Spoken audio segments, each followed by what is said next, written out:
West Ham face a major threat of having their stadium capacity reduced for their next match at home to Southampton after 4 pitch invasions and clashes between players and fans during the 3-0 defeat by Burnley. The Sports Ground Safety Authority are responsible for stadium licensing and taking safety measures. They will be present at the emergency meeting called by West Ham United following the dismal scenes at the London Stadium on Saturday afternoon. Sportsmail understands the SGSA will propose a significant reduction in the stadium capacity for the next home games and want to reduce the number of fans in areas of the stadium where trouble broke out.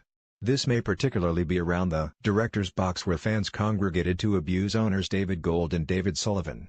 The latter was struck by a coin as fans hurled missiles. The SGSA recognized the stadium's safety was compromised as young families fled the stadium and some children took refuge on the bench with Burnley substitutes. As things stand, they do not intend to recommend home matches should be played behind closed doors. The body will make recommendations to the local authority, Newham Council, and a decision will be taken.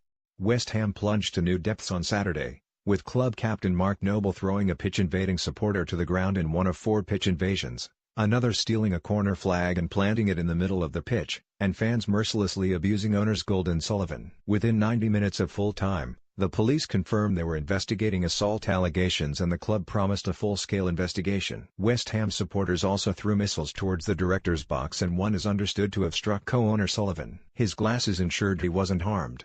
The FA said in a statement, "The FA strongly condemns the crowd disturbances seen today at West Ham United vs Burnley and will be seeking observations from West Ham as well as awaiting the match referee's report." The club itself also planned to launch an internal investigation. A statement read, "West Ham United have immediately launched a full and thorough investigation into the incidents which marred the second half of today's match and are committed to taking decisive and appropriate action." An emergency meeting has been called with all London Stadium stakeholders. There will be no further comment at this time. And like the FA and West Ham, the Premier League are plotting actions of their own. Their statement read, "It is essential that everybody who plays or attends a Premier League match can do so safely. There is no place at any level of the game for what happened at the London Stadium today, Saturday. While the official investigation of the incidents will be carried out by the Football Association, we will be asking our own questions of West Ham United about what happened this afternoon, especially to ensure similar events never reoccur." In the weeks leading up to this game, a section of West Ham supporters had threatened to march in protest against the ownership of Sullivan, Gold and vice-chairman Karen Brady. Brady subsequently met disgruntled fans and the march was cancelled. However, tensions simmered and came to the boil after Ashley Barnes gave Burnley a 1-0 lead in the 66th minute. The chaos began when a West Ham supporter scurried onto the pitch and evaded security officials. Noble confronted the fan, manhandled him and threw him to the ground. Goalkeeper Joe Hart raced to the scene to restrain Noble and referee Lee Mason also defused the scene. The fan was eventually captured but West Ham had by then collectively taken leave of their senses. Within a couple of minutes, Chris Wood had doubled the advantage and the atmosphere toxified once more. Many fans flooded out of the stadium on 70 minutes but some of those who remained became poisonous. Hundreds congregated on the concourse in front of the director's box and turned their ire on Gold, Brady and Sullivan. The chants rained down. "You've destroyed our effing club," they seethed, before breaking into choruses of "We're not West Ham anymore and get out of our club."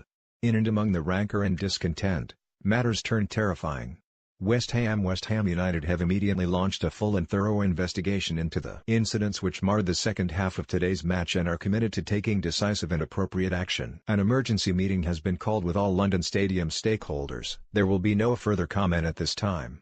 London Metropolitan Police towards the end of the fixture between West Ham and Burnley at the London Stadium on Saturday, 10th of March, 4 separate pitch invasions by individual home fans took place. During the pitch incursions an impromptu protest took place within the stadium with around 200 people gathering under the director's box. 2 allegations of assault have been received by police.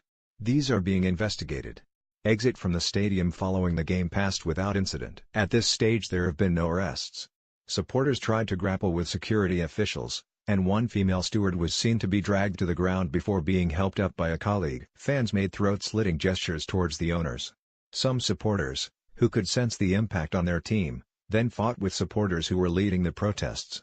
Cameras panned to concerned parents and terrified children. Burnley's substitutes emerged with credit, allowing a few youngsters to sit on their bench and be out of harm's way. Burnley's striker Barnes attempted to halt one and West Ham's James Collins also intervened. Another supporter entered the pitch, claiming the corner flag and attempting to plant it by the center circle like a modern-day Graham Souness. Referee Mason briefly paused the game, speaking to Moyes and Sean Dyche in the dugout. By then, it appeared more dangerous to call the game off than let it continue as supporters grew more irate. In the 81st minute, Wood scored his second and Burnley's third.